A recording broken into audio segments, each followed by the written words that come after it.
The Secret of the Upside-Down Spoon. Why My Wife Isn't Who She Claims to Be. The Miracle of the Lotus Flower. Kongjui and Patjui, Part 2. After a grand wedding with the Satto, a mayor responsible for the administration of a city during the Joseon dynasty in Korea, Kongjui lived a life overflowing with happiness. Despite becoming the Satto's wife, she remained humble, opening her storehouses to the hungry and sharing grain with those in need. The villagers praised Kongjui for her kind and warm heart. Meanwhile, Pat-jui's life was far from what she had imagined. Although she married a kind and diligent farmer, the greedy Pat-jui constantly nagged her husband, comparing him to the Satto. Her jealousy toward Kongjui, who was beloved by both her husband and the village, made her tremble with rage. Why does Kongjui get to live like a queen?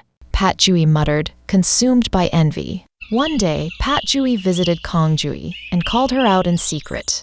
The ever-generous Kongjui welcomed her warmly. Pat-jui, you're here. Welcome. Kongjui said with a smile, hiding her wicked intentions. Pat-jui nodded. Kongjui, the lotus flowers in the pond are exceptionally beautiful today. Shall we take a walk? Of course. The lotus flowers are indeed at their best this time of year.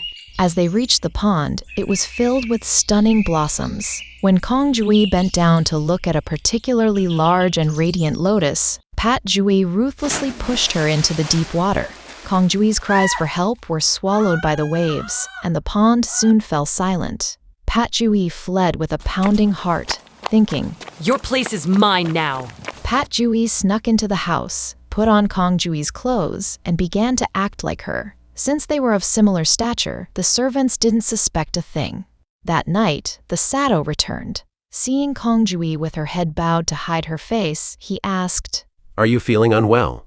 "No, I'm just a bit tired," Pat-jui replied. The Satto felt something was strange, but he carried on as usual. Meanwhile, a miracle occurred at the pond where Kongjui had fallen.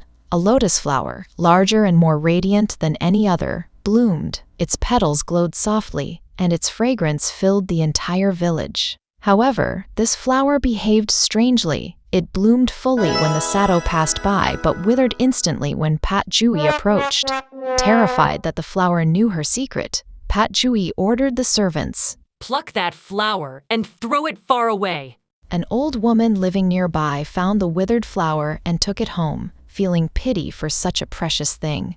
One day, upon returning from an errand, she found a warm dinner prepared and a beautiful young lady sitting beside it. "Who are you, dear lady?" The startled woman asked. I am Kong-jui, the wife of the Satto.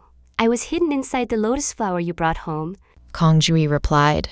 She told the woman everything that had happened. When the meal was finished, Kongjui spoke again. Please, help me meet the Satto. Deeply moved, the old woman helped Kongjui by inviting the Satto to her home for a meal. When the Satto saw the table Kongjui had prepared, he was puzzled. "Why are the spoon and chopsticks placed upside down?" He asked. "They are placed the wrong way." At that moment, a giant lotus petal parted, and Kongjui stepped out. Honey, you noticed when the cutlery is swapped. But how could you not notice that your wife has been swapped? The Satto burst into tears and embraced Kongjui. Returning to the office, he ordered the arrest of Pat-jui. "Why are you doing this to me?" Pat-jui shrieked in anger. "Silence. You tried to kill my wife and dared to deceive me by taking her place. I shall not forgive such a heinous crime." As the Satto prepared to hand down a severe punishment, Pat-jui wept and begged Kongjui for mercy. "Kongjui, please forgive me. I was wrong." Kongjui, moved by Pat-jui's tears, pleaded with her husband. Honey, please forgive her. Her crime is great, but she is repenting. Please show her mercy just this once. Granting Kongjui's wish, the Satto declared. "From this day on, Pat-jui, you shall live as a servant of this office. You are never to go near Kongjui and must spend your days cleaning the grounds." Following this ordeal, the Satto cherished Kongjui even more, filled with both apology and affection. Bathed in his love and devotion, Kongjui lived happily ever after. Hi, I'm Toto. Today's story had a happy ending because Kongjui and the Satto forgave Pat-jui. Even though Pat-jui became a servant, she learned from her mistake and truly regretted what she did. So, how about you? What if you were the Satto? Would you have forgiven Pat-jui for trying to kill your wife? That would be very, very hard to do, wouldn't it? But Kong-jui and the Satto chose love instead of hate. Let's remember to be brave like Pat-jui and say, I'm sorry if we make a mistake. And let's also have a forgiving heart like Kong-jui and the Satto.